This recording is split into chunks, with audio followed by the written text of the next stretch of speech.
wait for that. There we go. It's told me it's happy and we are recording.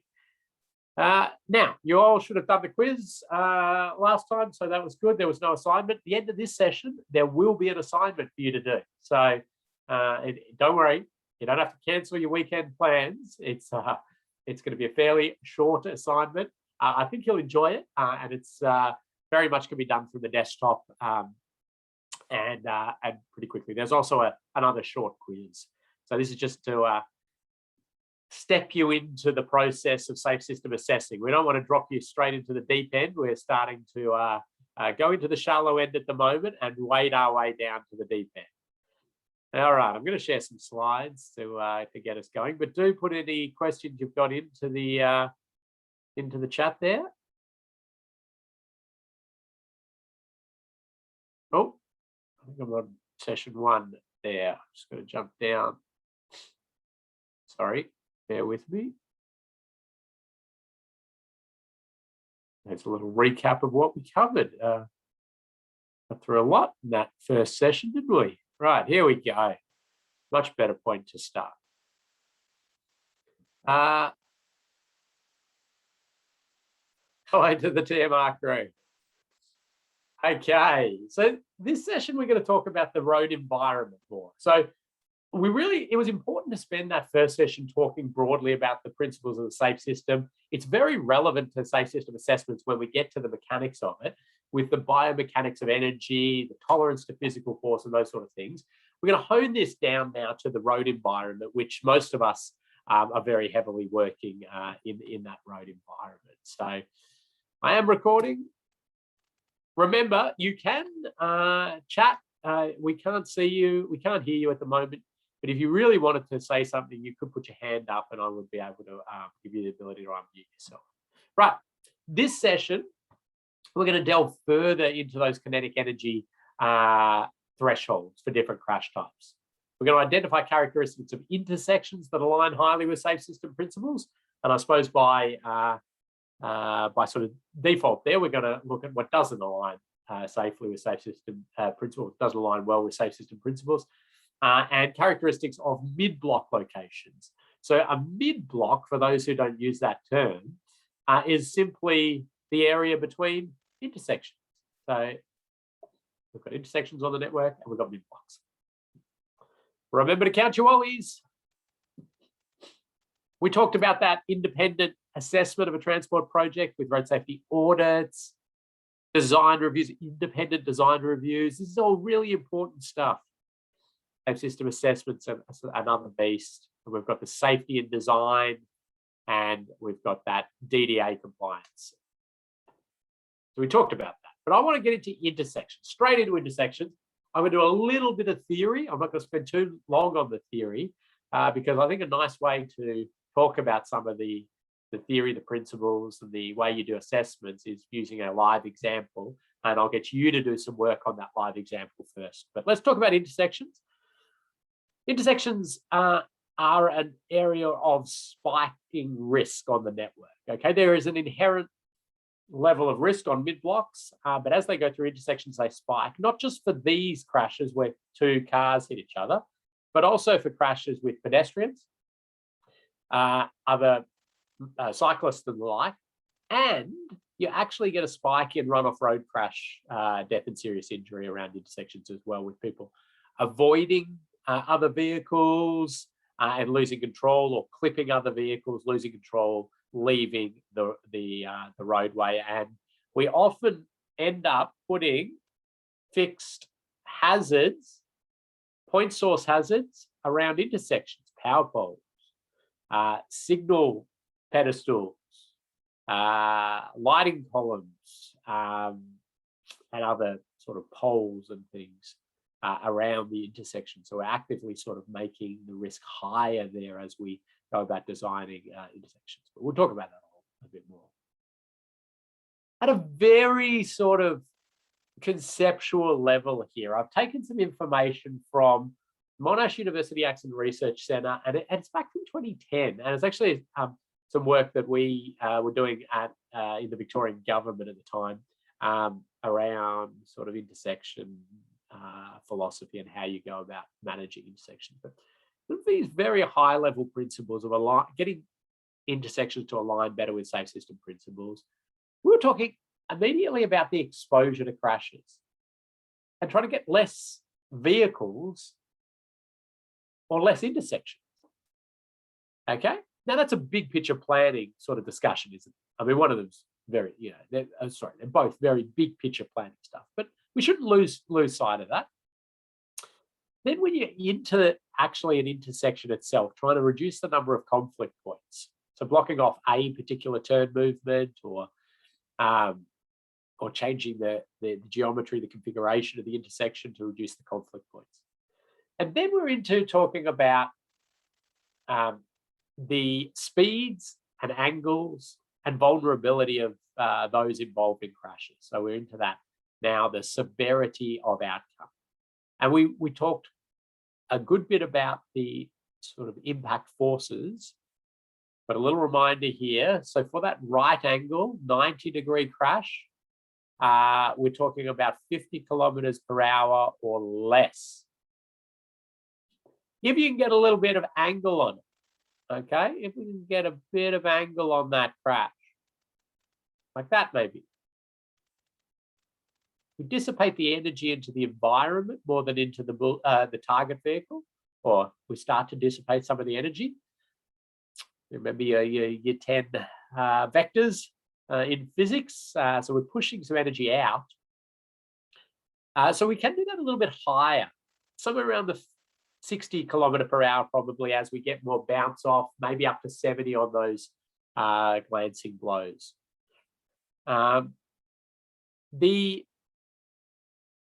unprotected road users or vulnerable road users, pedestrians, cyclists, motorcyclists, were really around the 30 kilometer per hour mark or below is what we're really targeting.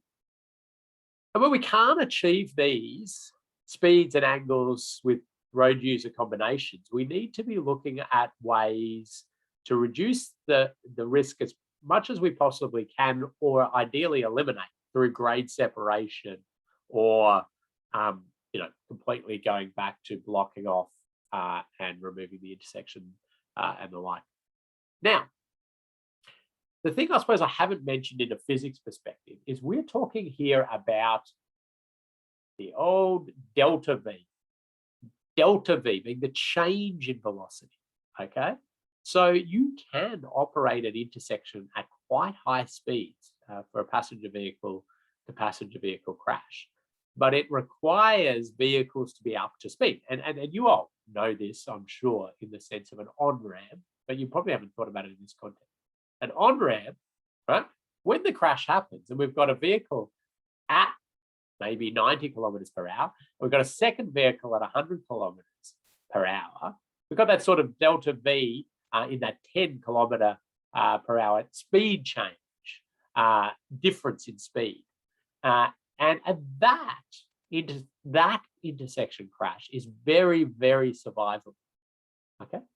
But what you do need to think about in those scenarios is what are the secondary crashes that may occur and how does that all play out? So, it's not quite as easy. But from that pure perspective of delta V, we're in a pretty good position if you get that acceleration of that one vehicle.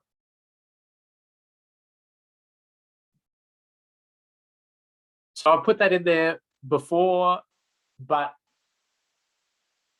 generally for vehicle to vehicle crashes, vehicle to vehicle, remember here, anything 40 or below, we in that severity sense, we deem okay. Well, you don't want crashes happening on your network, but if they're going to happen, you want them happening below that 40. This is passenger vehicle to passenger vehicle, remember. 50 is somewhere around the 90, 60 somewhere around the in those angles between. And you can actually get that. Sorry, I should have said this before. The angle can also be the other way. Now that from a physics vectors perspective doesn't quite work the same way, but what happens is you're engaging the front of the vehicle more, which has all the safety features. So we've got the crumple zones, airbags, seat belts, everything working for that frontal impact, right? The side is where things go really bad. 70 kilometers per hour for head-on rear end. 80 kilometers per hour, not feasible, but remember that's sort of for 0 to 80. So in a safe system assessment, I'm jumping well forward now, but you kind of look at what are the angles that the crashes could happen at this intersection. Now, you don't, in a safe system assessment, need to go into this minute detail, right? You can sort of broad brush it and go, oh, okay, so somebody's pulling out here and somebody will hit them there, pretty close to a 90 degrees. So they're sort of looking around 50K or below.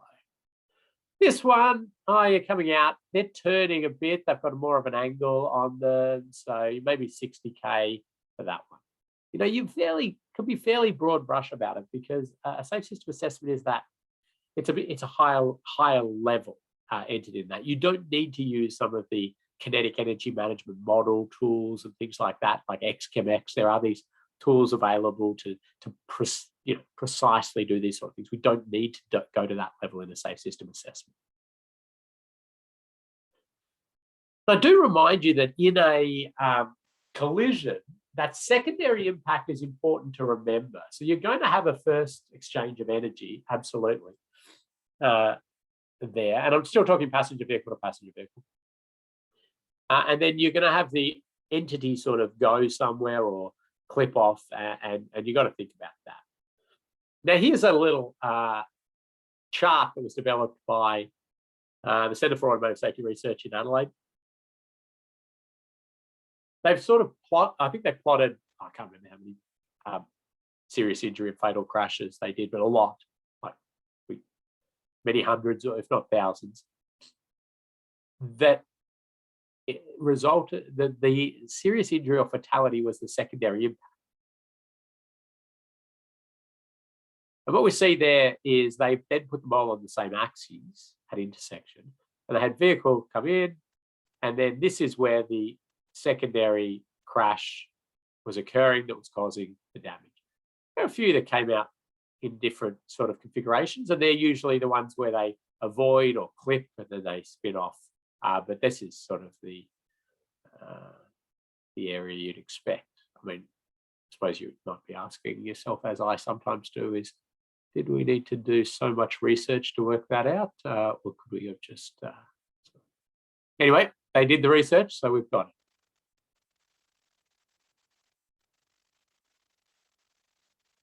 So there's a question that's come in here from Roget. How do we reduce crash risk if above the speed and angle combinations cannot be met?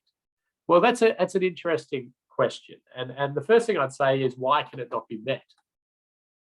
And so I'd challenge that first off.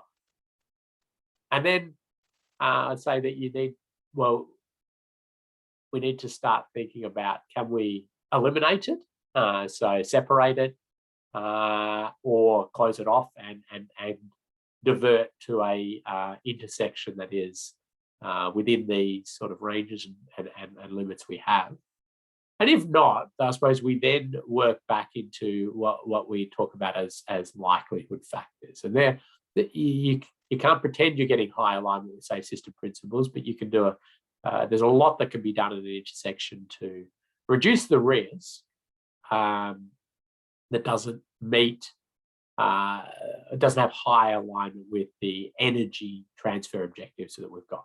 I will talk about this a lot throughout this session. So that's just a little peek into your future. And by your future, I mean the next hour.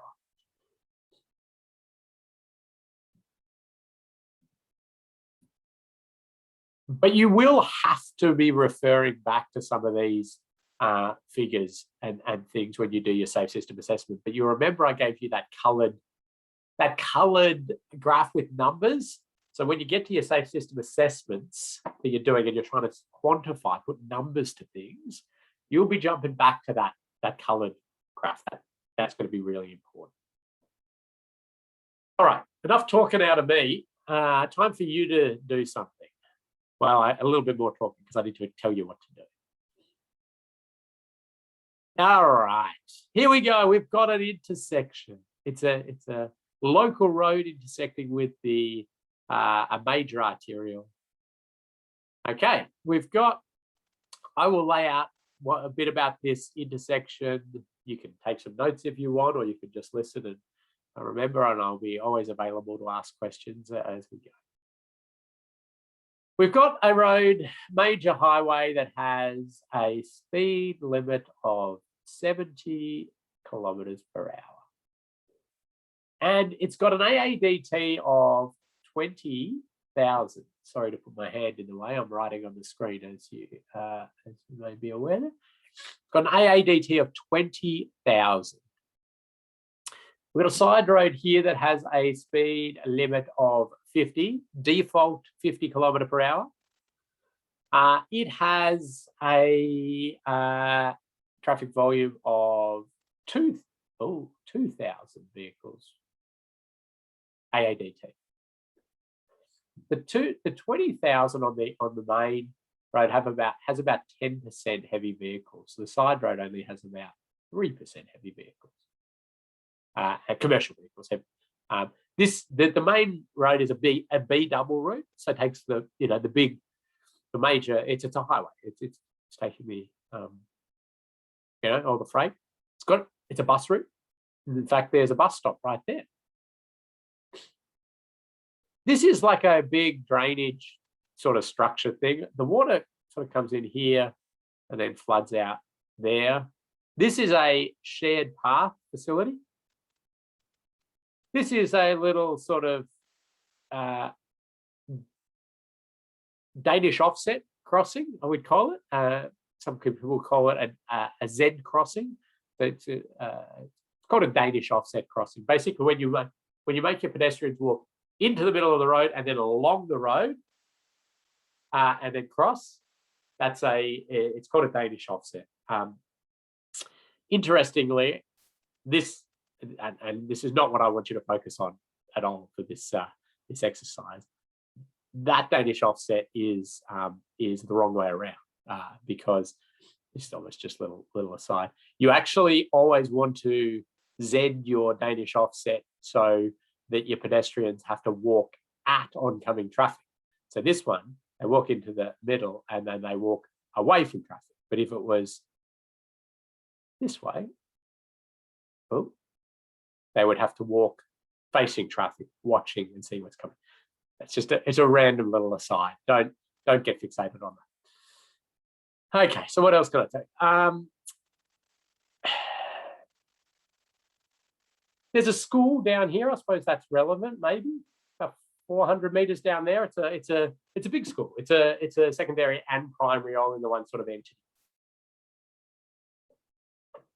Residential area, service roads, two-way service roads.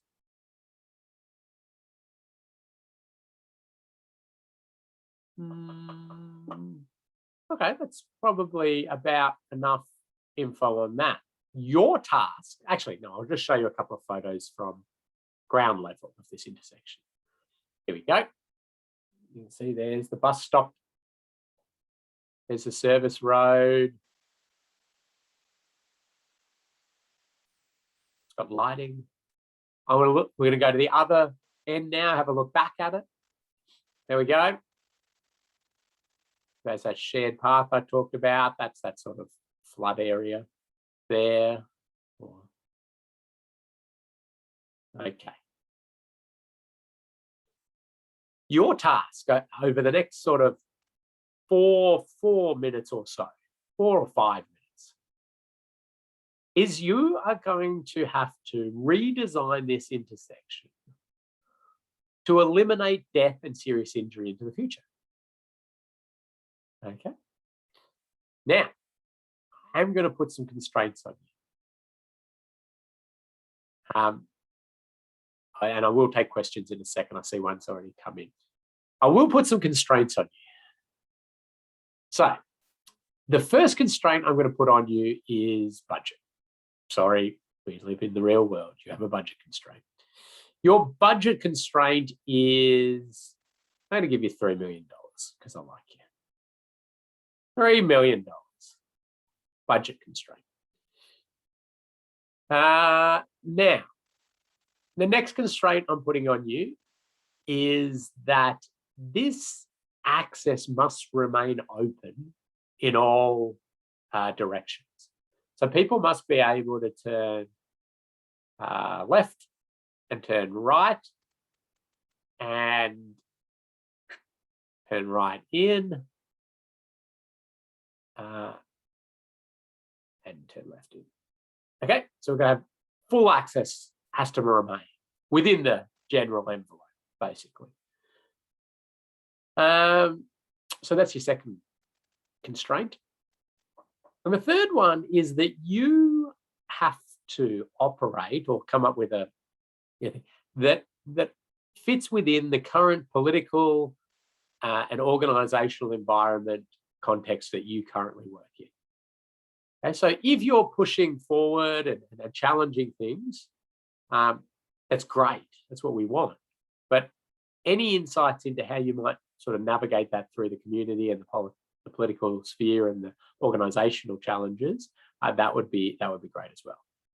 So what I'm going to get you to do is have a little think about, what are you going to change here?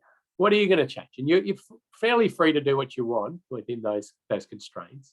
Spend your $3 million. And I want you to type in what you want to do, but there's a little bit more to it. I want you to write in your idea and then just put in brackets after your idea. Will that impact on the exposure to crashes, the likelihood of crashes, or the severity of crashes? And you remember that we touched on that at the end of last session. Exposure is the number. Like, can we influence the number of vehicles, the number of pedestrians, the number of cyclists, the number of motorcycles? Likelihood are all the things that reduce the chance that the crash can happen. The line marking, the lighting, the clarity of movement, the sight distance, those sorts of things. The severity is the speeds, the angles, the vulnerability, protection, the energy redirection, those sorts of features. So maybe you say, I want to do a complete grade separation here, a big flyover. And I'm going to say that will reduce the exposure to crashes because you're actually removing essentially removing the intersection for quite the majority of the users. Now, maybe you could argue, well, it's more likely because they still need to get on and off the grade separated interchange. Now, of course, you can't afford that with $3 million. But some of you might go, well, I don't know how much infrastructure costs, or I don't know how much other things might cost. So how am I going to work that out? Well, you have the Kenbeer instant cost estimator tool available to you, which is basically that you just type in what you want and put a dollar and a question mark, or say cost of grade separated flyover, and I say $37.2 million. You have to buy just an immense amount of properties and the like out of budget. But you might have something else and you go, I don't really know how much a roundabout will cost, or how much a traffic lights will cost, or how much a seagull intersection will cost. And so you just can pop that in there. But I do want you to say, when you come up with a decision on what all these changes you want to make, are we impacting on exposure, likelihood, and severity for each element of what you're proposing to change? So if you've got an idea on cost yourself, and remember, this is just a little exercise for us to chat through, so I don't really care if you're off by big amounts. It's more just a discussion. So where does the service road go? Where do the service roads go? Well, they basically are just servicing the houses along here. There is another entry point to this service road way down here. And this one, there is one further up. Can you close the service roads? Sure. It's just about that main access in and out. I mean, obviously people need to still get into their houses, so maybe have a little bit of think about that. Keep your questions coming in, and I'm giving you now, I'll give you a good sort of 4 or 5 minutes. Jot some ideas down. Maybe grab yourself a refresh of coffee while you think, if you need. It is Friday. The caffeine to help me finish the week off. Remember, we're trying to eliminate death or serious injury, or get us as close as we possibly can.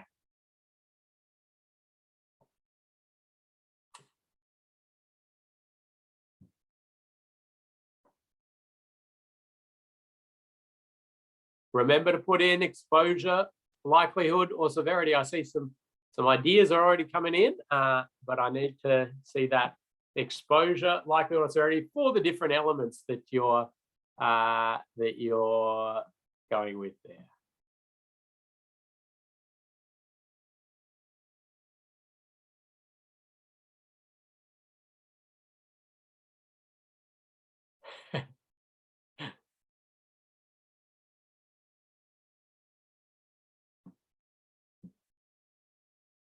This is excellent. I'm seeing lots of ideas coming in. I'll give you a little bit more time, but do remember, I'm very interested in exposure, likelihood, severity, or a combination.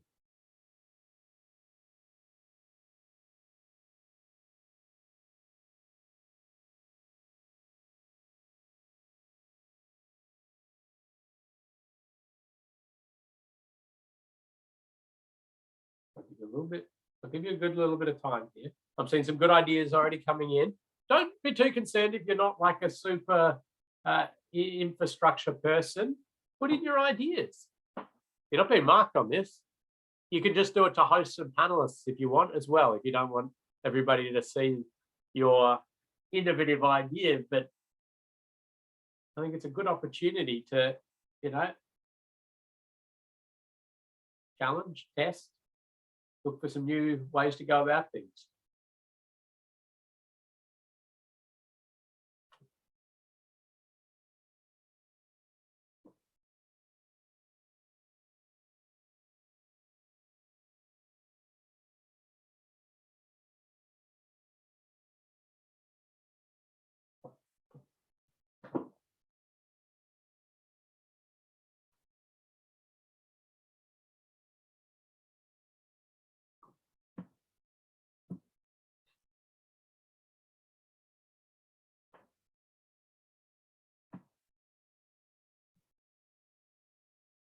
Nobody's taken on the Kenvia instant cost estimator tool.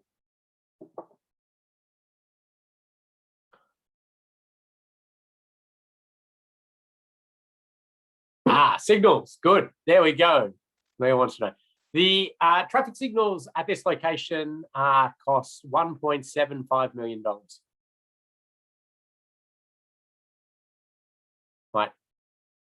Might stagger some of you who work in local government at some of the arterial road costs. Plus, that's Melbourne costs. So anybody who's not in or that's Victorian costs.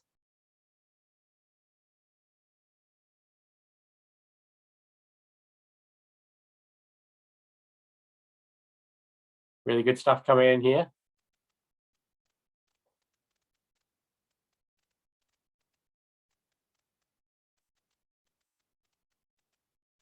Sometimes in the Safe System Solutions office, when we used to be in the office together, we would do the Friday cost estimation challenge, and we'd get a few projects, and after completion, the cost that were unknown, and then the challenge would be the closest to the pin, basically. The little cost estimation. Sometimes they're staggering the amount that infrastructure costs.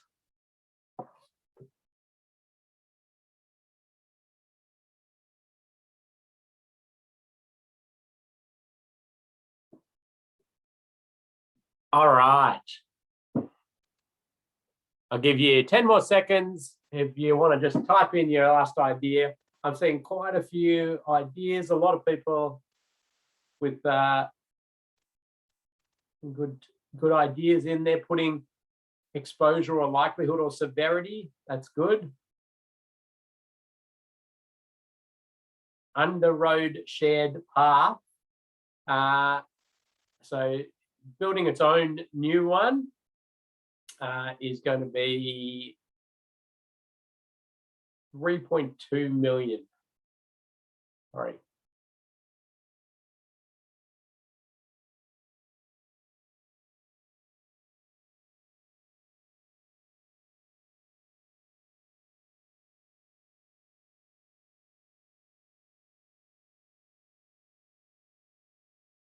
All right.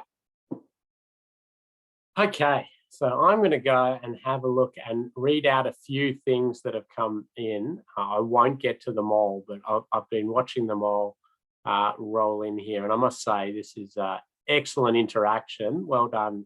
Well done to you all. And some really good ideas. Really good ideas coming in here. Okay, so we've got a number of people who are attracted to the idea of traffic signals. And we've got most people who have said that talking about the likelihood of crashes with traffic signals. Now, a few people wanted to put that with exposure, and I'm going to say no. It's a likelihood. The traffic signals change the likelihood of crashes. They reduce the likelihood of crashes. Okay. Then we've got some people who are keen on a roundabout. And then we've got a little bit of discussion about the cost of the roundabout. And I like this, and this is good discussion, this is good chat. The roundabout, to meet Austroad's Guide to Road Design, that roundabout would need to be very large and take up a lot of space, and would cost you, drum roll, $6.8 million. To get a proper sized roundabout in there, well above what we had available. And I was doing a road safety audit on a roundabout not too long ago in an area that's much easier to build than this, and it ticked over $7 million for their cost of roundabouts. So roundabouts of these big sizes cost a lot of money. Well, okay, what else we got here? Okay, so we've got somebody asking for a seagull intersection. I better explain what a seagull is to others, because I mentioned it and now somebody else has mentioned it, and then we'll have a chat about a seagull intersection, because it's interesting from a number of perspectives. A seagull intersection is basically the idea that you'll provide an acceleration facility in here, and you'll have something like that, and vehicles will come out and they'll accelerate down here and they'll merge in that way. That's what a seagull is. It kind of looks like a seagull in this bit. You draw it up, right?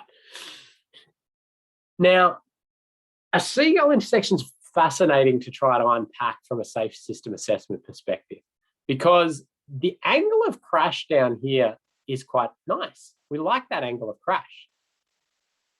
You still got a very bad right angle crash issue there, and going in there, right? So you've still got that pretty bad angle of crash. You also have this very big challenge of merging from the right. And we know merging from the right is a big increaser in the likelihood of crashes. Okay, so really a seagull intersection is all sort of pinned around reducing the severity of that one particular crash. Now, in most situations, we analyze seagull intersections as having worse alignment with safe system principles, due to the fact that the increased likelihood of crash there versus the decrease in severity. However, there are some situations where it is slightly better, and it's quite complicated. But fear not, if you are a seagull intersection fanatic, there is a wonderful tool, and it's a seagull intersection risk determination tool that was produced by Waka Kotahi New Zealand Transport Agency. and I'll pop that into Moodle. So you can put in all the variables of your intersection and it'll tell you whether you're doing a better or a worse thing associated with the installation of a seagull intersection. So isn't that wonderful? We've got an actual tool to help make decisions. Okay, so that is interesting. So some comments also coming in around there about seagulls and their impact on pedestrians. So I think that's a very good point. Cyclists. So yes, I was talking from a more rural-ish or low pedestrianised area. Okay, so we've got some people who want to close the service road.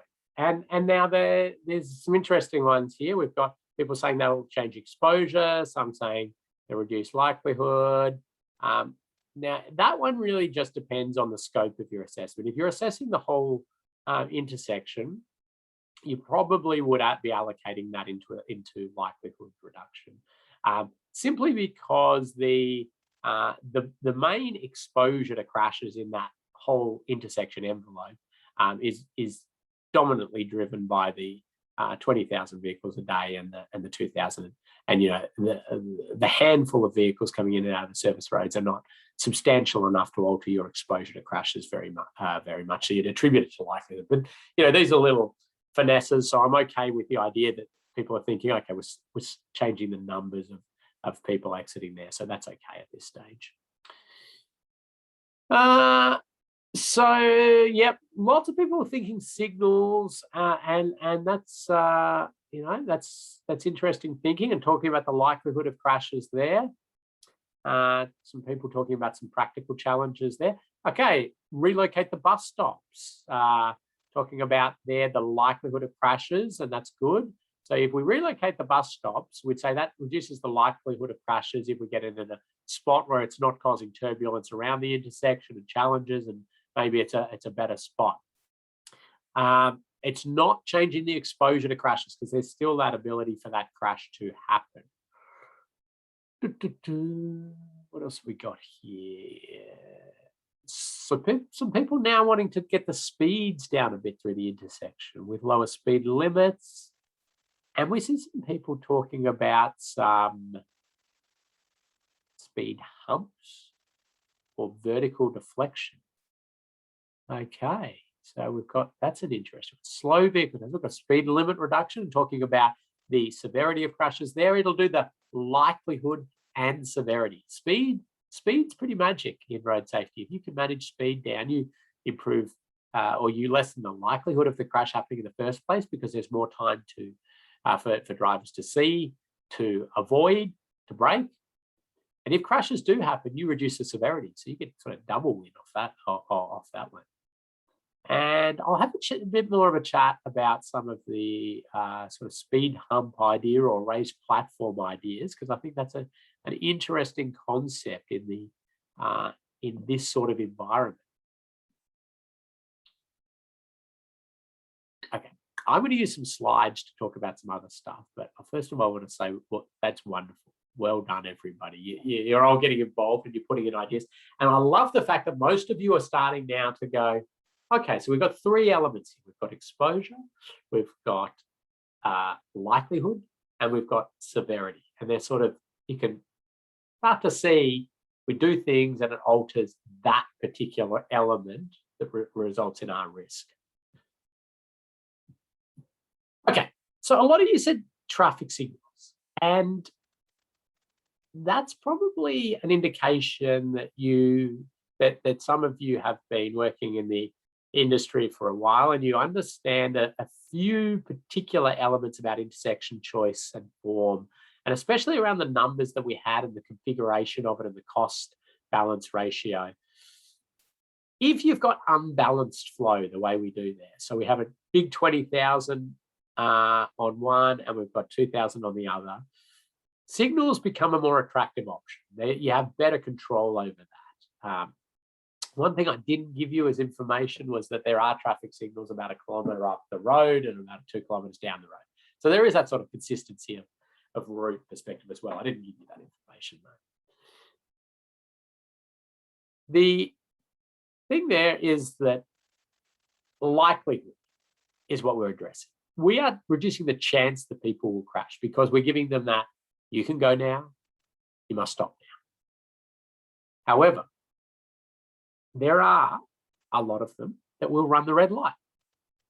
Now, not a lot in terms of the percentage of overall vehicles, but there are a lot that will run the red light. And when they do that and they crash, the severity is just as high, sometimes higher, than it was with that give way. I say sometimes higher because sometimes the people are putting the foot down for one reason or another to try to get that, and there's an incident that may happen. In fact, I did a little heat map of death and serious injury. So this is basically, you can just grab your data set of death and serious injury, publicly available with GPS coordinates, and then you can just heat map. Like plenty of software to heat map as well. And I encourage you to do that because in any large populated city or center, you will discover that the majority of your death and serious injury is occurring at large signalized intersections. So every one of these hotspots of death and serious injury to our community, large signalized intersection. It's interesting, isn't it? And it's interesting because there is a perception that traffic signals are sort of our ultimate form of control of an intersection, maybe until you grade separate it, way down the track.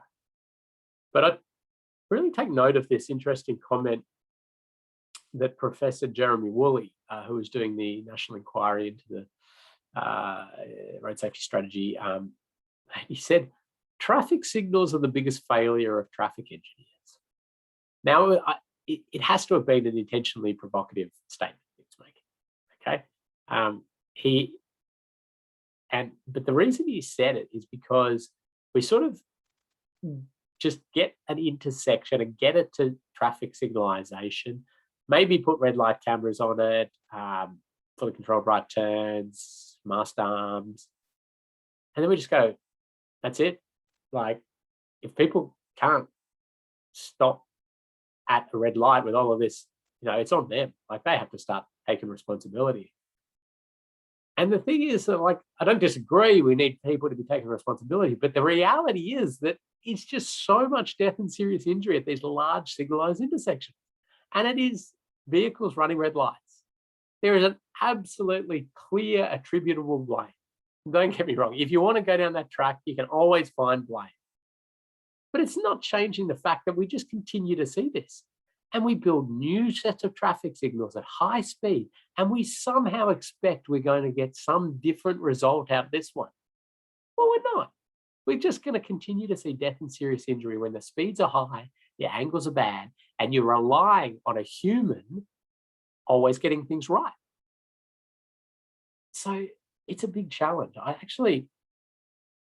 And yes, things like red light cameras, they reduce the likelihood a bit more, right? And they do a pretty good job. But there's still plenty of death and serious injury at red light fitted camera intersections. Speed and red light, we're doing it. I'm not at all saying we shouldn't be doing it. We should absolutely be doing it.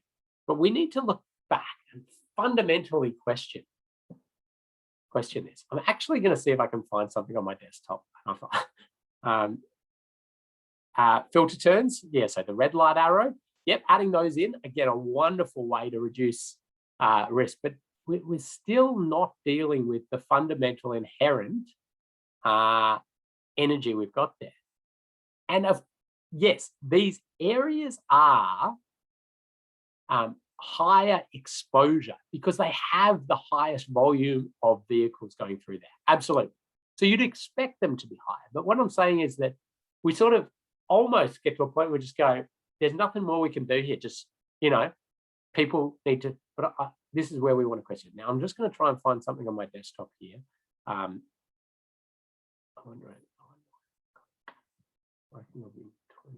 Sorry. I just think it just reminded me of something very relevant as I'm talking about this.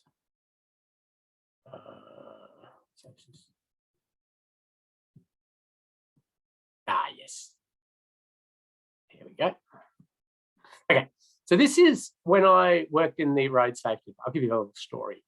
I worked in the road safety department in the Victorian government, Vic Roads, and we were.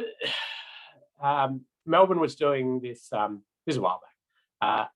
One of the massive programs, like Australia's biggest ever congestion easing project. I think it was called like Keep Melbourne Moving or something.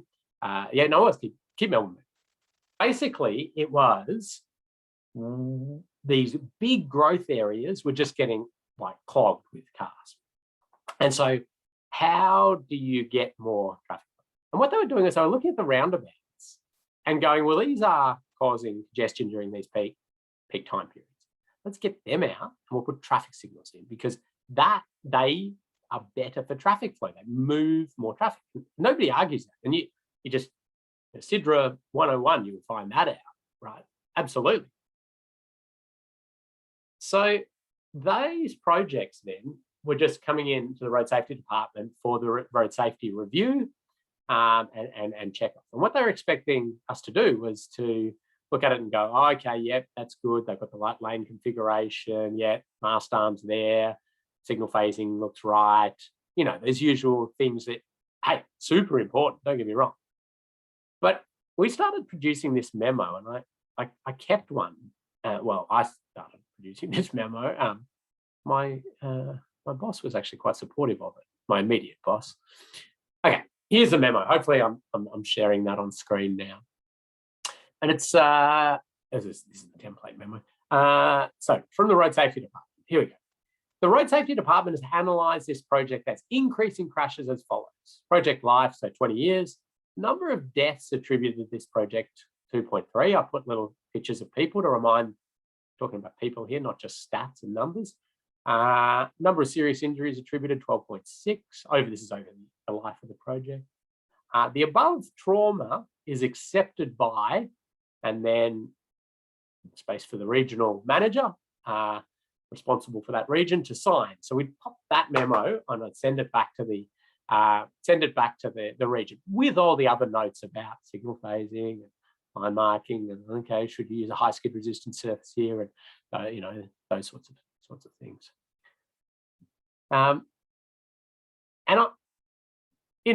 You can see the reasoning, I think, behind this, because, well, I did get then hauled into the executive director's office and told that I'm not thinking about the overall responsibility of a road authority, which is beyond this, and it's got balance, safety, mobility, balance, all of the factors.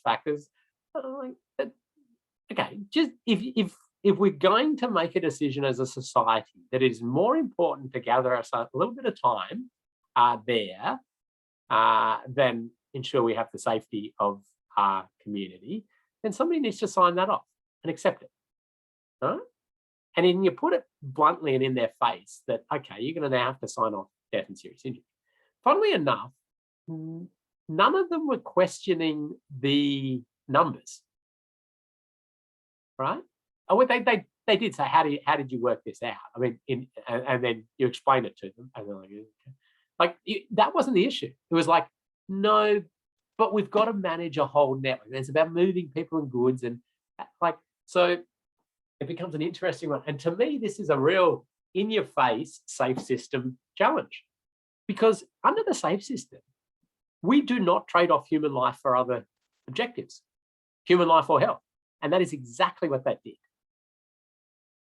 Anyway, so I had to stop writing that memo to keep my job. But anyway, that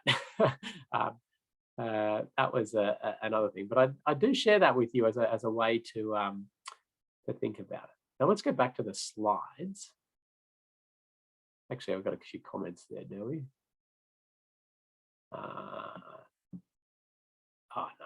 The traffic volumes, absolutely. So the roundabout, why is a roundabout better? Okay, you heard there that I was saying roundabouts were being removed, traffic signals, and then Ken's saying now that that's going to increase death and serious injury. Well, the reason is that the roundabouts are addressing the severity of crashes. And roundabouts actually have probably the same number of crashes as signalized intersections, if not more, in terms of rear ends. If you have multi-lane roundabouts, definitely side swipes and all those little bits and pieces. But they all happen at very low speeds and good angles. But roundabouts have to be big, right? Well, we said that. And why does a roundabout, I'll go back to this one to explain that. Well, I said like $7 million plus for that roundabout application. The reason is that in order to get a large vehicle around that roundabout, you need it to be really big for their swept path to go all the way around there. And so you can see then your land envelope becomes really massive. And we also sometimes do reverse curves depending on which jurisdiction you're in on the approach to the roundabout. So now you're eating up land back here and back here. You know, your reverse curves into here. These things just go up, they're just skyrocketing costs. But do they need to be that big? Could they be small? Could they be like this one? Obviously, very different road environment. But this has got no physical island there. This is just a bit of paint. Okay, they've put in some little splitter islands. That's nice. Why would this possibly improve road safety? It certainly does. And I'll tell you why it does. It does not afford ultimate priority to any road user approaching, any driver approaching. I'm still talking about drivers. I'm going to get to pedestrians, cyclists, motorcyclists a lot more in the next module, but I just want to flag I'm not ignoring them at all when I'm talking about this one. Nobody approaches this intersection and thinks I've got absolute priority so I can keep my speed up and I can stay in my unalert state. Right? Which is exactly what they do if there's a giveaway sign and they're not facing that giveaway sign, so they've got the priority road, or if they've got a green light, or there's so they approach this and they slow down and they look around, and that's just massive wins in road safety. And if you're worried about speed straight through and the like, you can, do some raised platforms. These are local urban environment style features. You can also mix those with pedestrian facilities nicely as well, by the way. That's really awesome. But anyway. Roundabouts are good for a heap of reasons. One is they have less conflict points, or the conflict points that are left are also at a very nice angle. So this is a conflict point, for those who aren't familiar with that term, is basically where a crash can happen. And at signalized intersections and give way or stop control, there's a heap of conflict points. The angle is better. You crash at a roundabout and you bounce off. You crash at a set of traffic signals and it's often a very nasty crash angle. And this one is that when a driver is driving along a highway, so maybe like the exercise we did, they're driving along that highway, they've got it's the main highway. Sometimes they're driving in a very unconscious state. Now, they might be awake, but they won't be able to tell you what they did for the last 5 minutes. And, they're thinking about work, or they've just done a double shift and they're half asleep, but they're sort of still on autopilot. They're thinking about the fight they've had with their partner. The thing is that people drive in all states of consciousness. Right? We would love them all to be alert, compliant, ready to react at the little tiniest thing. But what we discover is that with a set of traffic signals, they will drive straight through it, some of them, in this complete state. There's not enough there to bring them back to reality. All right? There's no change in the geometry of the road, be that vertical or horizontal. The road continues on. They have a straight tunnel vision through it, right? And all we're relying on is that alteration of aspects and lights. And of course, this is bad. Now, I dare say some of you will have run straight through a red light and then go, did I just run through a red light? and you sort of, yeah. And that's the reality of it. It's not all like bad people. It's just people are, being human, thinking about other things and being fatigued and like. We don't want them to drive like this. We encourage them not to provide facilities, but that's the reality of what we've got at the moment. But a roundabout or any physical alteration to the horizontal or vertical geometry of the road brings them back. And it's quite interesting to watch. And you can do studies on this on braking patterns. And if you better cameras now, you can actually get more out and see them off the driver. But braking patterns tends to be an amazing way to analyze this.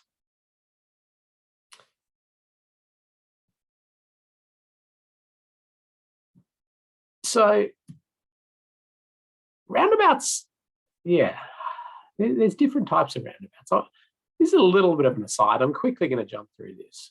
But we've got single lane roundabouts, we've got double lane roundabouts, and then we've got big roundabouts, little roundabouts, and they're all sort of perform slightly different. They all perform better. Well, most of them perform better than traffic signals from a vehicle-to-vehicle perspective. And I will talk about pedestrians and cyclists at roundabouts certainly quite a bit.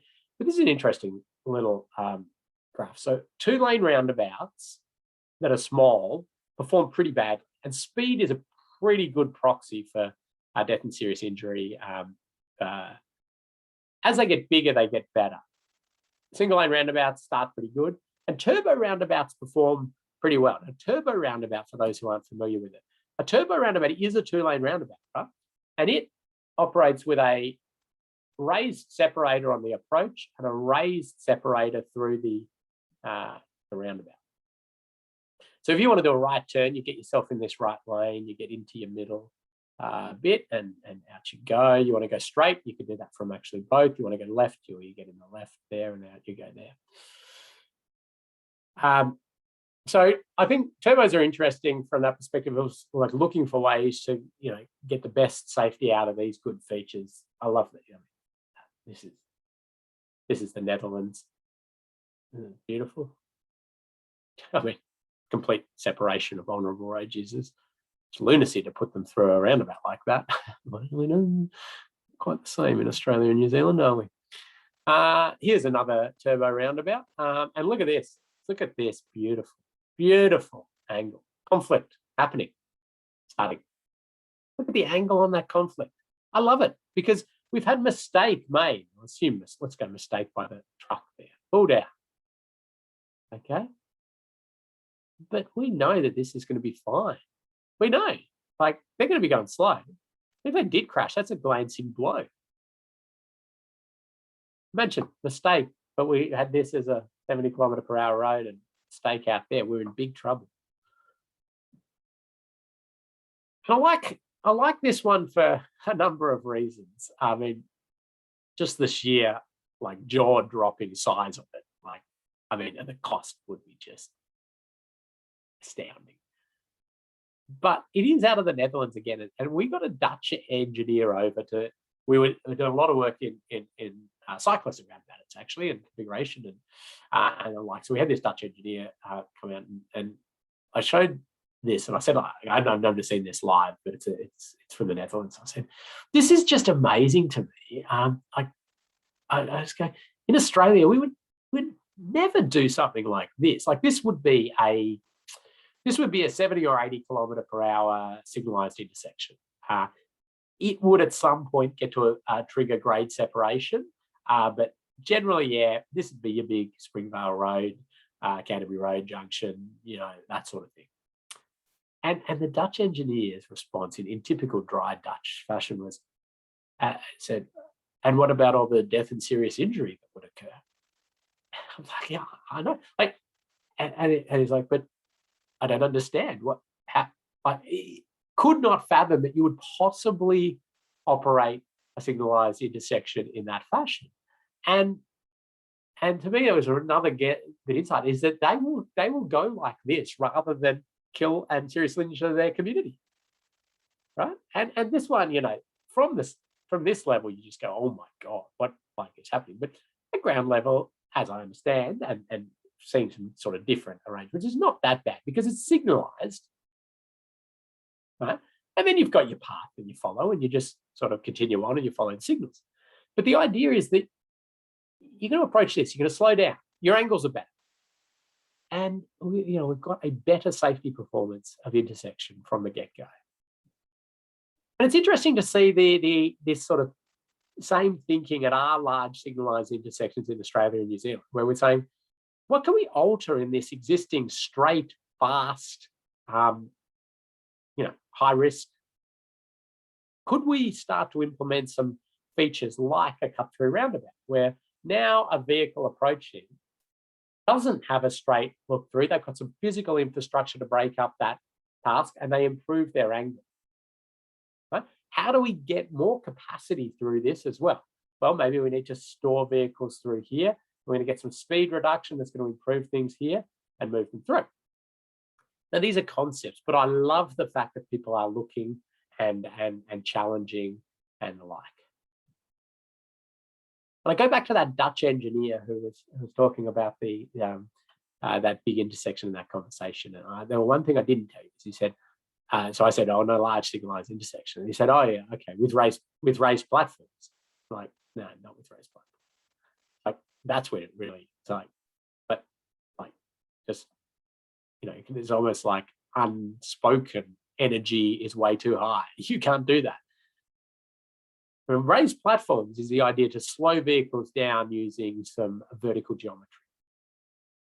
Now, when I started as an engineer back out in the Traralgon Vic Roads office there, and if I said, oh, why don't we look at vertical geometry change, raised intersection style stuff on a major arterial highway, I just would have been kicked out of the office or told to sit in the corner and think about what lunacy I just said. But we've evolved from that, right? We are far more advanced now in understanding that this is not an urban speed hump. This is not like your back street, right? The grades on this and the way it's designed are very different, okay? And that's actually what they came up with for your intersection that you were looking at. Because like a lot of you, they went, traffic signals are the right thing to do here from that balance flow perspective. They also are trying to cater for that movement of pedestrians across there, from the bus stop over to the school. And there was a bit more, it was working a bit more for that. But they did the challenging, which we love to say, but we know if we just plonk traffic signals in there, we're going to leave this residual death and serious injury. We're going to reduce the numbers, the risk a bit in the likelihood. They go, but we know across our city, and this one's actually the outskirts, the growth areas of Geelong, Surf Coast Kidman Highway, Belmont area. They go, well, we know we've got death and serious injury on these outskirts and these speed roads at the signalised intersections. Are we okay to just build another one? And fingers crossed, maybe for some unknown reason it'll perform better. No, they said, well, we've got to change things. So they went with these raised platforms, and they did it only on this approach and this approach. They didn't raise the whole intersection. Why is that? Well, it's because the bullet vehicle is the one that they're interested in, the one that's going to do the damage. Now, the question I'm going to ask the group is, what speed do you think that they were trying to design these to get bullet vehicle speeds down to, where their predominant concern is vehicle-to-vehicle right-angle crashes? First one to put it in the chat, I'll give a prize. I haven't given too many. Hazel is onto it with 50 beautifully. Now, 50 kilometers per hour, and I did see 30 come in there, which is, if they were trying to design it absolute pedestrian and cycling, then we were into the 30. And that would be great, and we do have that residual of pedestrian. But the thing is, the pedestrian numbers are quite low, and they're going to get a good bit of benefit, and that was a sort of decision to be made. And we can unpack that in a lot more detail. But they were predominantly saying outer growth area, major traffic route, our objective is to try to get the vehicle-to-vehicle right-angle crash speeds within tolerable levels, 50 kilometers per hour or below. So they built it, okay? And they built it with advisory speeds.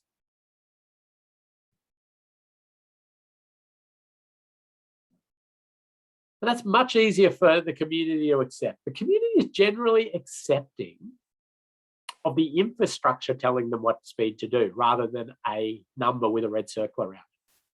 This hit home to me in a massive way as I was managing part of the state in terms of the road. So we had a stretch of highway. It was 100 kilometers an hour. It had two particular intersections we had high concerns about. They were growing in volume and they had a crash history as well. Not that I'm driven by crash history only. And we got the planners and designers and everybody in the room and said, okay, well, what's our corridor plan here? What are we going to do with these intersections? And we all sort of had our say and went on. Roundabouts, obvious answer for these. I mean, it's rural environment and it just fits nicely with all of our sort of strategic network and everything like that. So we went, yep, great. All right, let's start getting the ball rolling on roundabouts. And off we walked. And then a few of us were having a chat. We go, are we comfortable just like leaving that now until roundabouts are in? And so we got everybody back here. We said, give us a realistic time frame on and how long until roundabouts actually in at these two locations. They went, oh, well, we need to start the planning process and then we need to do some concepts and we need to then do land, start talking about land acquisition, cultural heritage assessments, drainage services. Then we need to find a funding stream and we need to prepare our funding bid, do all the economic analysis, and we need to do this and that. And then we do some designs, and we do the detailed designs, and we do flood studies, and we do drainage studies, and then we do, you all know they're like, and we're talking 4 years if we manage to land a funding stream, and we can't do that. We can't just leave this risk we know about. So we put 80 kilometer per hour speed limits around these intersections. And the community went berserk. They're like, yeah, this is revenue raising at its worst. The local member saying, I don't support this. This is anyway. So we had the town hall meeting, and get in there, and the community's all riled up, and they say, okay. We say, well, okay, here's our plan. This is the plan for the corridor. We want roundabouts at these two locations. We're not willing to accept just leaving a risk like this. There's been crashes here and this, and then they're like, yeah, roundabouts. That's what should be there. Get those roundabouts in. Get rid of your stupid bloody speed limit reductions. Get your roundabouts in. And I'm they started actually then having a go at their local member as to why it will take so long to get roundabouts in. And a go at us, of course. Like, that's ridiculous. Get funding for these roundabouts right now. We're sitting up the front just going, this is insane. Because when the roundabouts go in, they're going to have to reduce their speed to 40 or 50 through there. Now, this is in Victoria, and we don't put regulatory speed limits around roundabouts. We let the geometry of the roundabout, be an indicator. We put advisory speeds. But it's actually going to cost them way more time. But the point being that they were happy with it's their choice, the infrastructure doing it, to reduce their speed rather than the number with the red circle around it, where they feel it's this impingement on their freedoms and their rights. So this is why, again, I love the idea of this advisory speed and the infrastructure doing its work. And so I'm always a supporter of infrastructure leading the management of speeds where you possibly can. Don't get me wrong, there's some where you just can't afford that, or you can get bigger spread with your regulatory speed limit reductions. I'm all supportive of those in those situations, but just always something to remember. And I'll take questions in a second, but there's a couple of photos. We were out doing post-opening road safety audits of the installation. I just love this photo. green lights. And a vehicle slowing down to go through the intersection, right?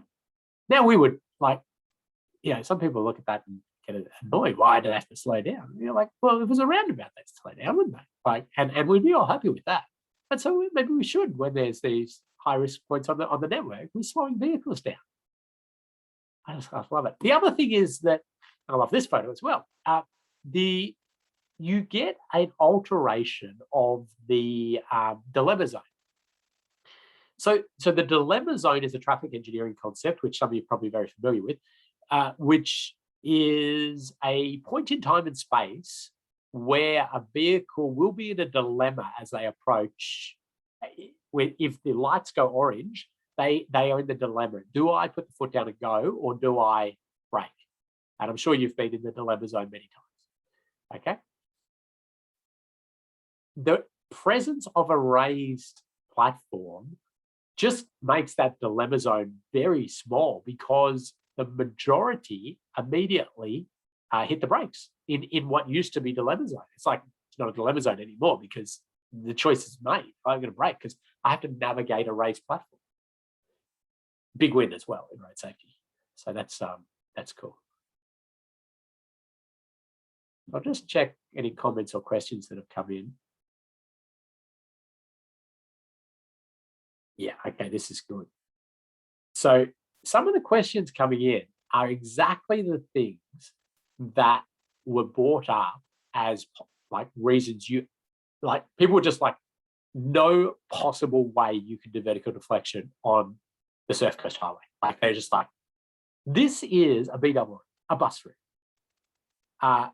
You are going to have people hitting this, and like Dukes of Hazzard flying off the road. We're going to have like catastrophic rear end crashes with people braking when they shouldn't. And the thing is that these are all just things we conjure up in our mind without actually having it in place. And the reality is none of this is playing out. Also noise. People were just like, this would just be crazy noise. Like the residents, no, it's not. And it's partly because of the ramp grades. And Austroads has recently released their race safety platform guidance document, talks about ramps and the like. Okay, the noise, it's an interesting one. There's been quite a number of studies, and I don't think any of them quite nailed it in a perfect way, because there's always been surface changes and things that have come alongside it, which, but it's nowhere near what people are worried about. But you would always want to, consider that in amongst what you're doing. Buses, the bus company was like, no possible way. Like, our passengers are going to get thrown out of their seats. There's going to be broken hips everywhere. But no, the bus slow down. They can navigate it over it very nicely. Motorcyclists.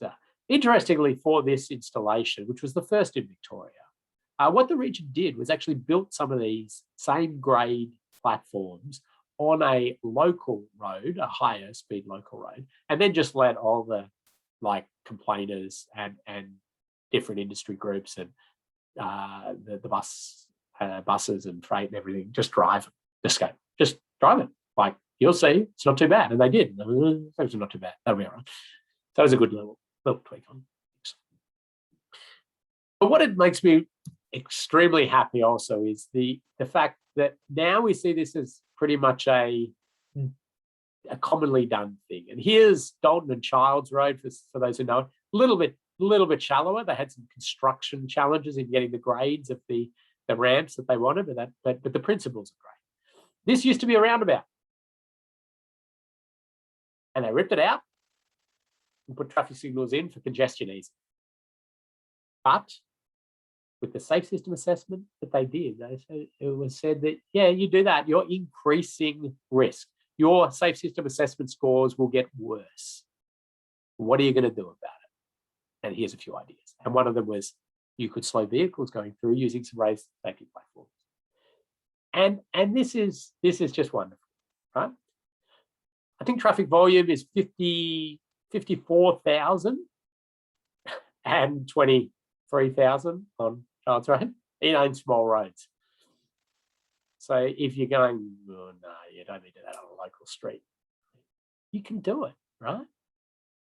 This is great. I'd like to see that lowered down, but anyway, that's another little aside. So you've got good guidance. We've got now, there's some Victorian guidance, but as I mentioned, there's the Austroads guide, guidance documents come out. I'm going to put that in Moodle. There's plenty of info there for you. And I reckon get on board, start getting your head around thinking how you're going to do it in your network, because it should be coming. It is coming. New Zealand's done a belter down in Hamilton. And Victoria's, on path for 50 of them to get really more comprehensive evaluation done, because they are proving effective, but you can't make really ironclad statistically significant evaluations on a couple of intersections. You've got to get more of it out there, and that's what's happening. And there's a lot of interest in other areas. Yes, so a question came in about the grades. What gram grade can give you the different speeds that you're targeting? Yes, it is in the Austroads document, and I've got that as well if you can't find it. But there's a really good amount of guidance. I should remind you though that the speed reduction is done on the approach like a speed hump. Next time you're approaching a speed hump, watch, you slow down before the speed hump, right? Based on your visualization of the grade and the speed hump, right? That's what it's all about. The actual grade of it is about navigating at an appropriate speed and not getting vertical, uncomfortable acceleration. And it's an interesting way it plays out. But yes, that's in there. Grades, speeds, how you do it on.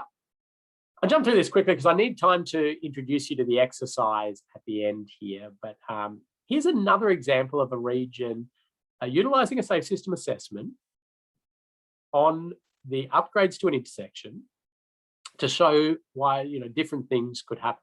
So this is a rural intersection, 100 km/h speed in, well, it was 100 km/h in all directions.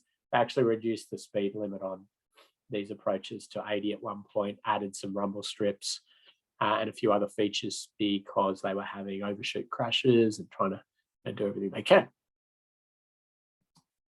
The arterial road sort of goes around that way.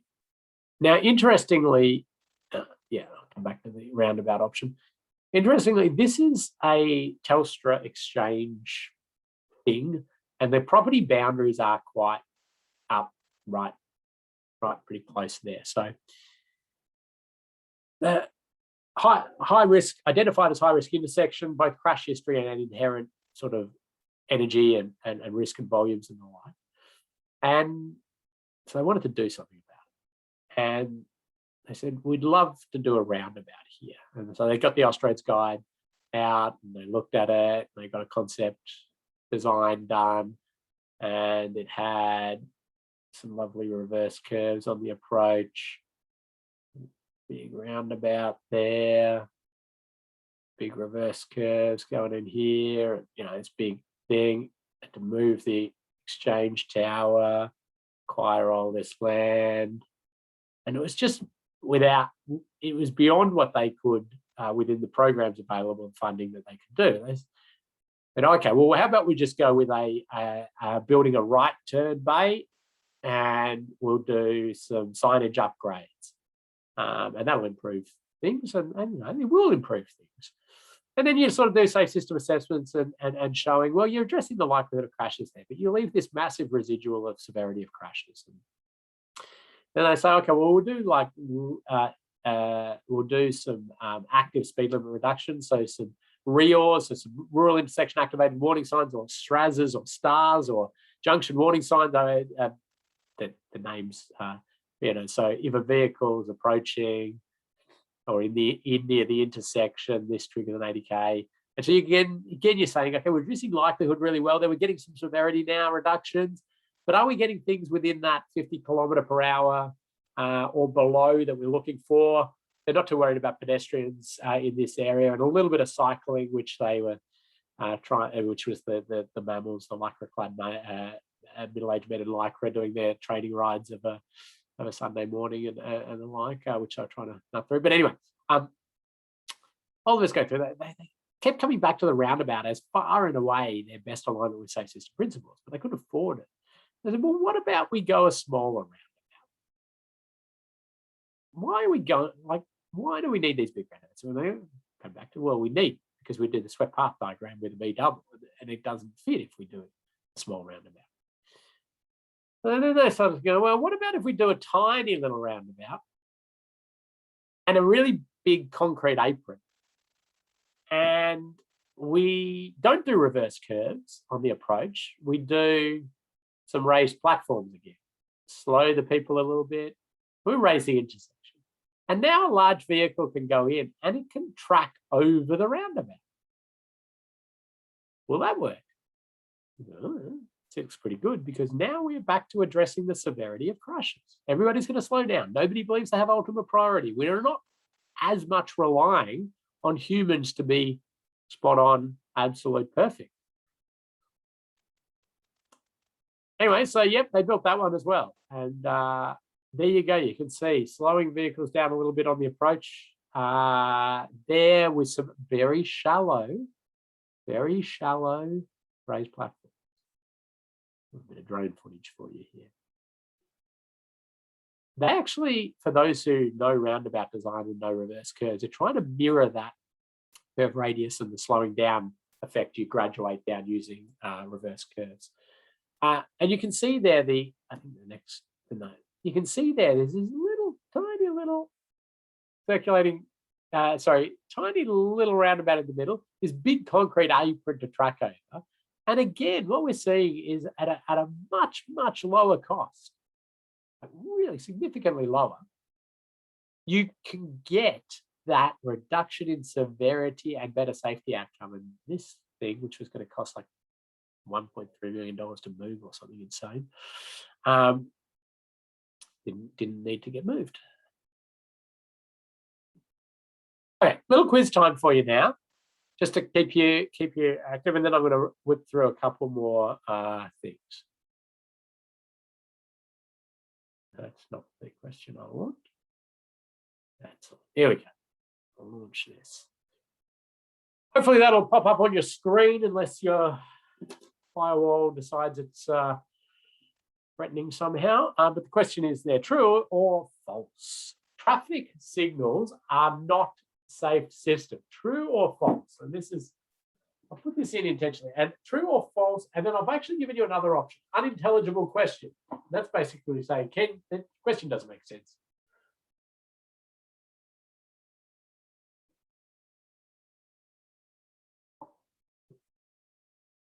I won't give you too long on this. Have a guess. You're not being marked on it. Can't see who votes what. So just pop something down. Have a stretch if you want. Just about half an hour to go. And then I'm going to give you an assignment, and then you can knock off for the day. You've probably got 1,000 things to do.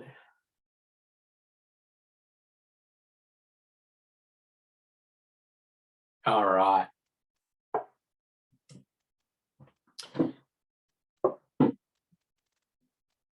End poll and share results. Okay, we've got a bit of a spread here. We've got a few people who said true, quite a few people said false, and then quite a few of you said unintelligible question. Now, unintelligible question is probably where I'd go, but there are scenarios where you would say false and true. Okay, and the reason I say unintelligible question is because you do not know the context. Well, it's actually two reasons. One, you don't know the context. It's not about the treatment. It's about the alignment with the principles, the energy management, a set of traffic signals in a very low speed environment, wonderfully aligned with safe system principles. A set of traffic signals on an 80k road with no other features to slow vehicles down, just not aligned very well at all. It's not about the signals, it's about that environment of that interaction. So false, I'll give for those who were saying, well, yeah, I mean, the context is not the signals, so those who are doing that. And true for those who are thinking in the specific context of high-speed environments, which The other thing is that the other unintelligible part of this question is talking about safe system as a binary, like they are safe system or they are not. It's a spectrum. And in fact, you'll discover when we do safe system assessment scoring is that that's what it's all about. It's talking about how well they align or do not, how well they don't align with safe system principles. Pure safe system versus pure not safe system are sort of abstract concepts, right? So just always alter your language to talk about they align really well with safe system principles or they don't align well. And hopefully you'll pick up and you maybe have noticed that that's the language I use in talking about safe system. And there's a tongue-in-cheek irony of the fact that we call our company Safe System Solutions in a binary sense, but that's more just playing on demand for safe system. Right. The reason I particularly put that question in there is I have had people come out of this course and say, we can't do any more traffic signals. They're not safe systems. I'm like, wow, okay, that's not what I want you to take out of this, right? I want you to analyze the installation of traffic signals in the context through their exposure, likelihood, and severity, and get an understanding of how we make sure that the severity of crashes when mistakes happen are within tolerable levels. Okay, thank you for participating there. Let's briefly talk about lane departure crashes, and then I'll introduce you to a little exercise. For lane departure, mid-block crashes, people leaving the road. I am talking about passenger vehicles here again. Talk about pedestrians, cyclists, and motorcyclists next session in a lot more detail. But let's start with passenger vehicles. They are the dominant source of death and serious injury across Australia and New Zealand. Still, vulnerable road users are emerging and growing, and certainly absolutely something which we need to address. All right, here's a road. Here's a road. You don't know where it is. It's long. It's straight. It goes on for about 400 kilometres like this. It's got a central dividing line, barrier line, occasional overtaking opportunities. It's got some sealed shoulders. It's got an edge line. It's got a bit of cleared area before some hazards. In some areas, it's got cleared farmlands, farm gates. It's got very occasional access points and minor roads. It's got about 3,000, 4,000 vehicles a day. Without knowing any more information, just type into the chat, what do you think the dominant crash type is for this road? I'll give a prize to the first person who gets it. And sorry, I should have clarified yet. What's the dominant crash type that you would code? So like contributing factors, people have put in sort of fatigue and the like, which is absolutely the case. But I'm going to give it to Mitch there for runoff road. So head-on is a very good guess as well, and there is certainly a head-on crash potential. Actually, I gave Mitch a prize already for today. I'm going to find the next person who said that.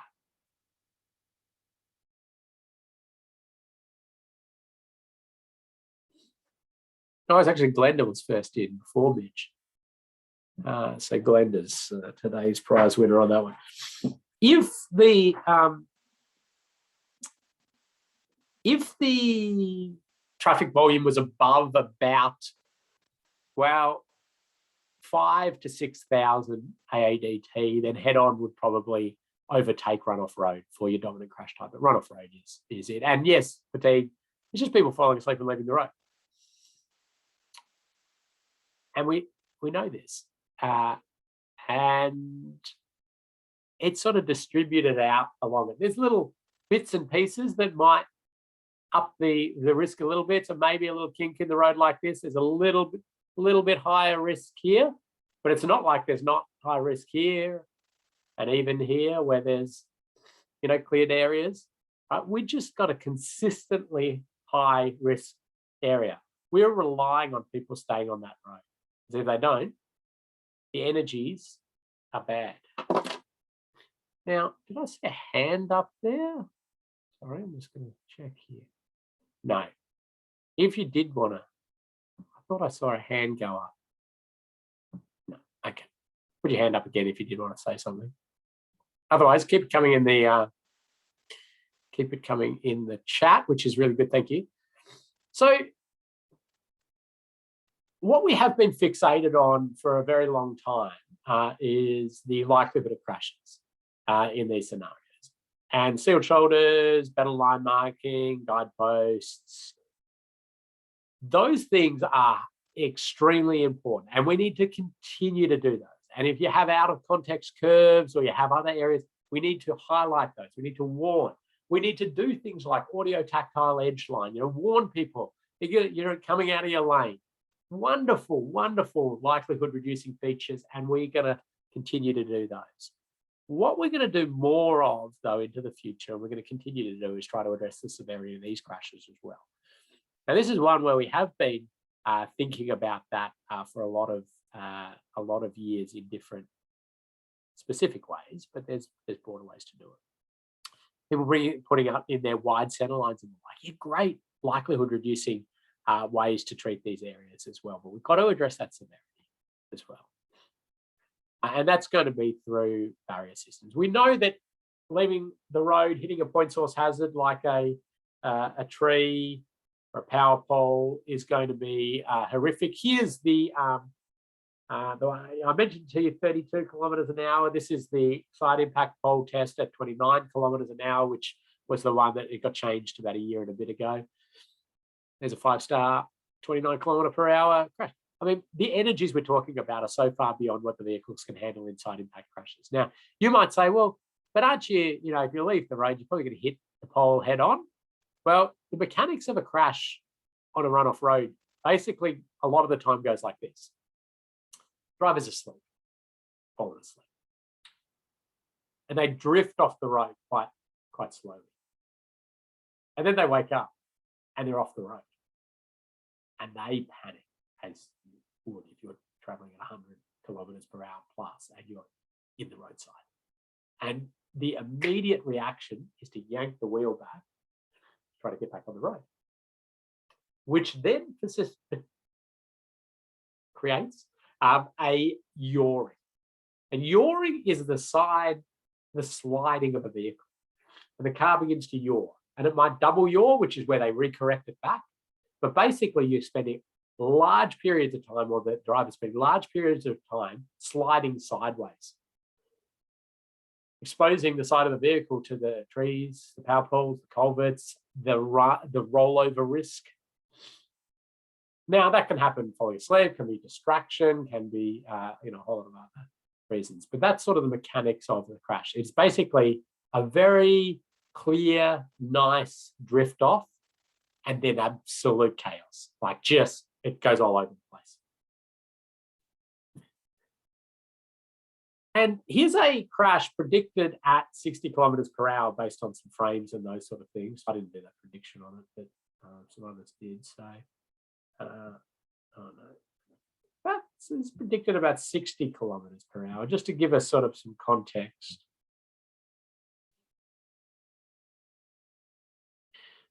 So you can see the damage that does to that. The violence and the energy involved is astronomical, right?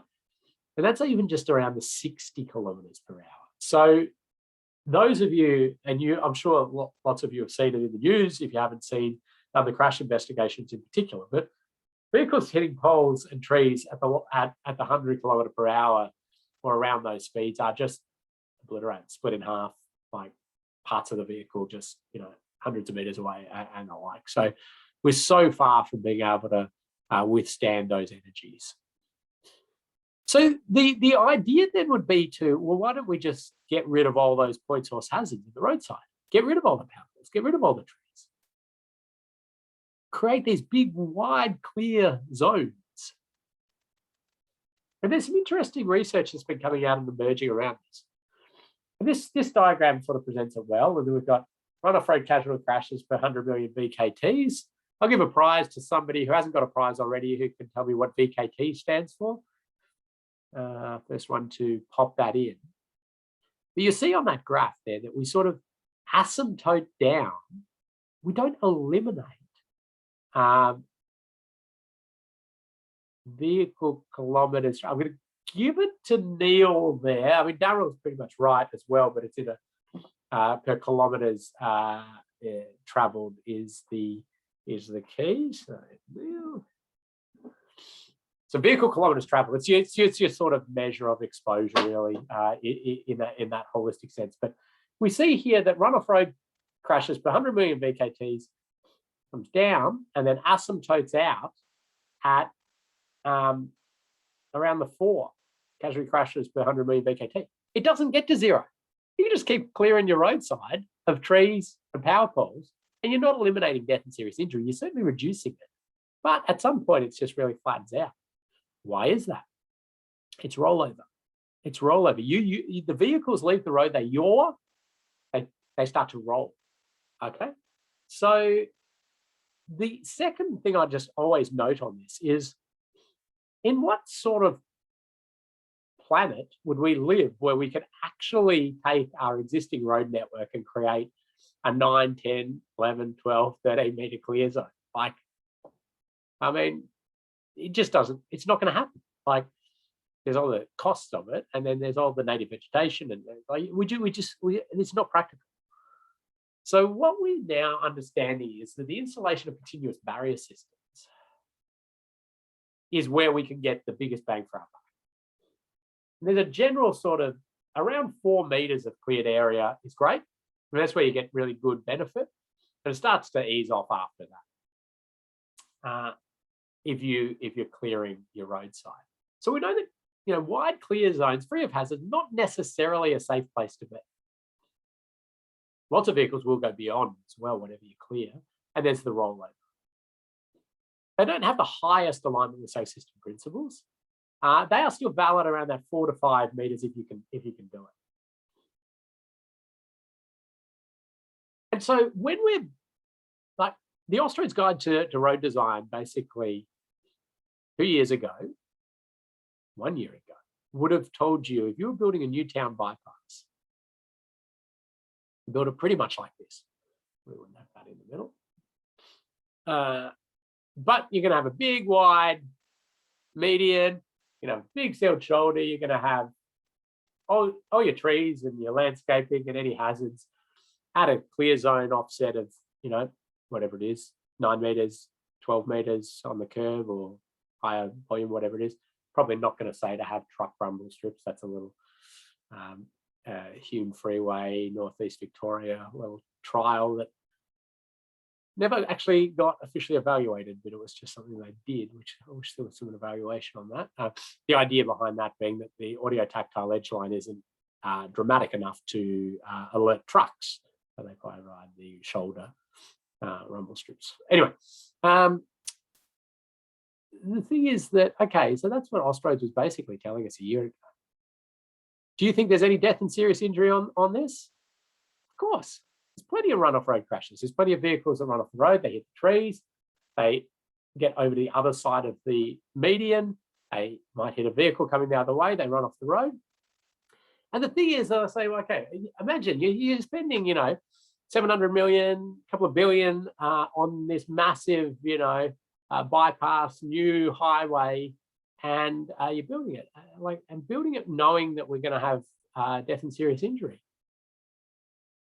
Imagine building a rail line, a new rail line, and going, oh yeah, in the first 5 years we'll probably have 5 deaths and probably 30 to 40 serious injuries on the new rail line. They're not going to let you do that. Well, they just go back to the drawing board. We ain't accepting that. But for some reason in the road environment, that's the way it is. Anyway, so we're evolving, we're moving forward. It is unfortunate that we have seen in very recent times, absolutely that scenario. Brand new bit of road, brand new, beautifully looking, wide median. This opens up within months of opening. Vehicle leaves the lane straight across the median, takes out a family, 5 killed. It's just like, how can this happen when you spend billions of dollars? Surely we can do better than that. And the new Austroads Guide, Part 6, gets us another few steps forward with network safety intervention thresholds and a few other things, which I won't go into in detail, but we're getting more advanced on this. But basically, and I don't think many of you will be a surprise, but if we can, we want to do continuous barrier systems, the bumper bowling of roads. When they fall asleep, when they're distracted, when they're looking around the kid, when whatever it is, they have a seizure, whatever it is, they leave their lane, they are redirected along a barrier system. Right? They're separated from the other traffic stream with a barrier system. And these are what we're aiming for. Yes, there's cost implications, and we can talk about that later. This is sort of a little graph of how's your best hierarchy alignment. Sort of varies amongst these ones depending on your traffic volumes and a few other things. But and I won't go into this in detail, but those who do know, like OSRAP star rating or IRAP star rating is something we star rate roads, and this is a 4-star road with the big wide median and your clear sort of zone. It's a 4-star road.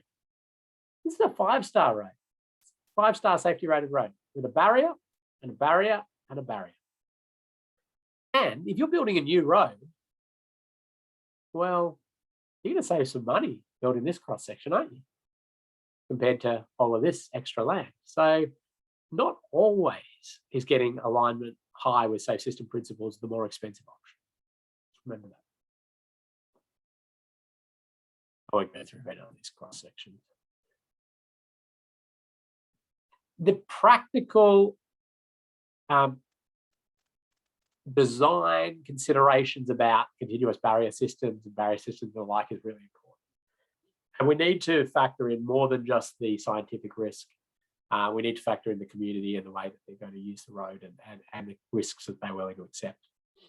Theoretically, this is a pretty low risk scenario, but the community just does not see it the way that we see it on our sort of statistical method of analysing risk. So we need to create better environments in terms of pullover bays, areas, if you're going to do this. I mean, this one, I completely understand why they've arrived in this scenario, because they don't want to have to clear these trees. They want to have deflection area from the barrier system. And so that's their optimal way to do it. But it just creates this nasty sort of pullover situation. But again, this is sort of barrier design details that we can go into. Why 2 barriers in that last one? That's a good question. It's the overlap. It's the overlap section of the barrier systems. This one was actually there before the continuous barrier. So the end terminal there was trying to protect any vehicle that left the road and got there. The continuous barrier system was the newer part. Random prize, because I've got an extra 30 seconds. The first person who can tell me what type of end terminal that is. It's a very specific question. Any of you have done the barrier course? Oh, Daryl. Daryl is on there. It is an X350. Had some guesses on an ET2000. It is a MASH. It's not MASH. So Alex guessed MASH test level 3. It's an NCHRP test level 3. It is an X350. Daryl, you're on the board. Write that down. Don't worry, everybody. That's, if you're not a barrier nerd, it's okay. Just understand that it's a specific energy absorbing terminal, far beyond what you need to know for safe system assessment. It's nice, it helps. But one last sort of example I want to give before I show you your exercise is this thing called a Raptor cushion. And I just want to take you through this question. It's not, again, particularly the product I want to talk about, it's the philosophy. This is a Raptor cushion for those who don't know it. It's sort of got a honeycomb center. Sounds delicious. absorbs a bit of energy, but that's not its key energy characteristics. Its key energy characteristic is that it rotates on impact, and it's got that shape. What happens is a vehicle leaves the road, it hits the Raptor cushion, and the Raptor moves it along, right? Kind of like martial arts, where they tell you to deflect the energy of the punch, move it along. I've never done martial arts in my life, but I watched The Karate Kid. It rotates, all right, and it sort of moves that energy, and it absorbs some of it, but it does that wonderful. But the thing I love is people are going, how do we manage energy? How do we redirect energy so it's not abrupt stop and we move things along? And this crash happened in Mildura, and this vehicle was an old Ford, 4 male passengers, about 2 a.m. You know the scenario, right? Going around there, apparently around 90 km/h, left the road.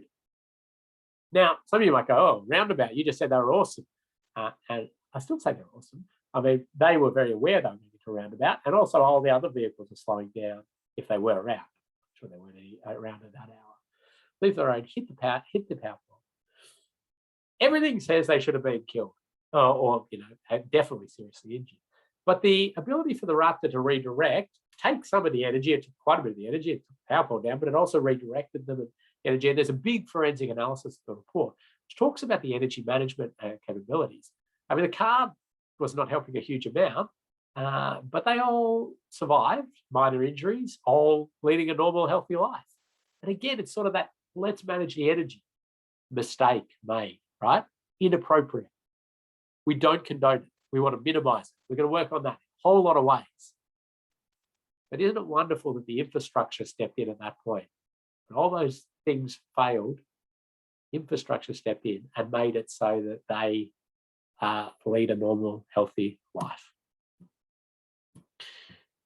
Okay, let's beautifully jump into your assignment here. Let's check the questions. Yeah, no, we talked about the barrier already. Yeah, and the 2 barriers, beautiful. Okay, so we're going to do a little, in Moodle, you're going to go to, extend the session, please. Okay, you're in Moodle and you've got some resources and folders, and hopefully you've had a look at what's in there. I'm sure you have. You've done Module 1 quiz, and the recording from Module 1's in there in case you missed it. You can go back and have a look.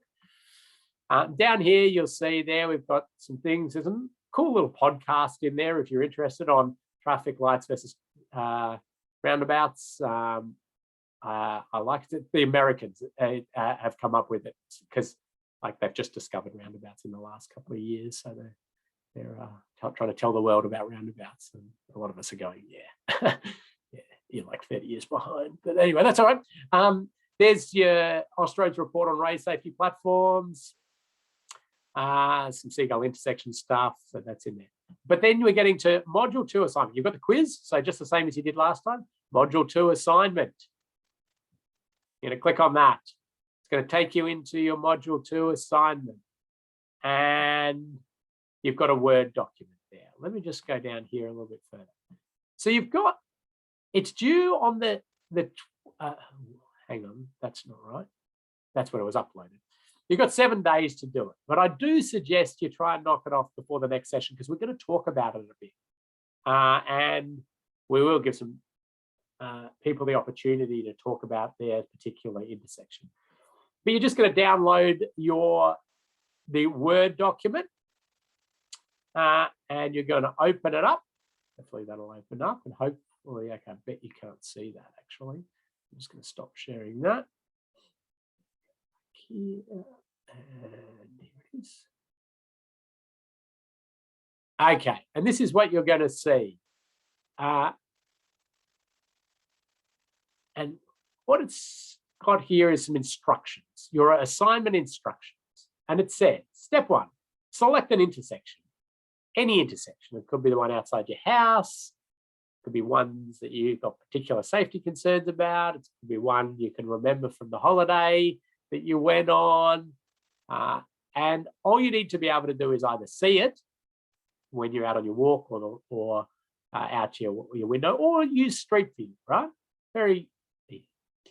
Then you're going to fill out the information that's highlighted in yellow below. I'll take you through that in a second. So you're going to inspect your site. Street View is fine for this exercise. It's not going to be fine for your next one. And then I'll take you down to the table on page 2, which is what we want to do. So you're going to put your name in, first of all.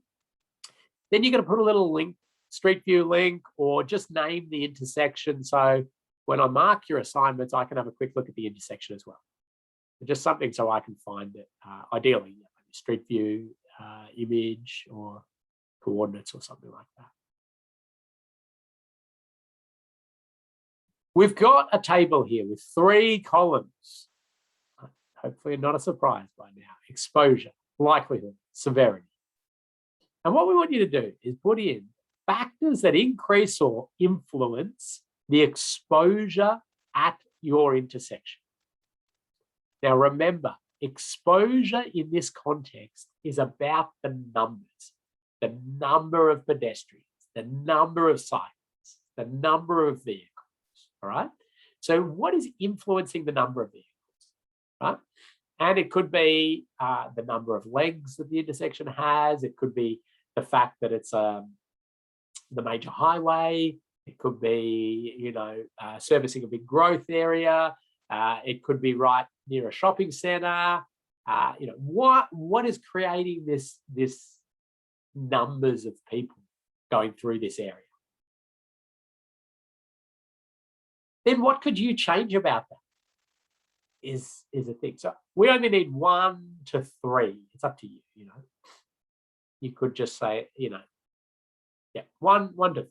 But we only need one change. Okay, one thing that you could change to alter the numbers of vehicles or pedestrians or cyclists, motorcyclists, or whatever going through this intersection. Then you go into likelihood. And you're analysing what are factors that increase the likelihood of crashes here. This could be, it's got a see-through effect, or the sight distance is no good, or it's maybe passively controlled, as in it's got a give way sign only, or maybe the line marking's faded, or maybe it's a really big intersection, or maybe you're trying to turn across multiple lanes. All of these likelihood factors. Have a look at your intersection. So what's increasing the chance people will crash here? Give us a few of those, between 1 and 3. And then what could you alter to reduce that? And then the severity. What is increasing the severity of crashes at this intersection? The speeds, the angles, the vulnerability of road users, the mass of vehicles, the high proportion of heavy vehicles, for example, is going to increase severity of crashes that happen in that sense. So what are those sort of severity factors? And then what could we do to alter the severity of the intersection? So it's a little bit like the exercise we did on the screen there. You're going to do it with one of your intersections. And as I say, this is sort of like a step on the journey to doing a safe system assessment, which is just a much more detailed sort of work through of this sort of thinking. But you need to be clear on exposure, likelihood, and severity.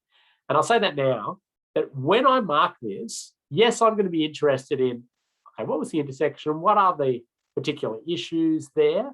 But your mark is going to be heavily, heavily driven on, did they attribute things in the correct column?